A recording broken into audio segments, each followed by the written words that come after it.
Stop right now. Yes, pause.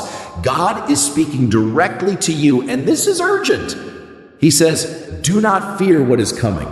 Whatever challenges, changes, or uncertainties lie ahead, you are not facing them alone. God is already there, preparing the way and protecting you every step of the journey.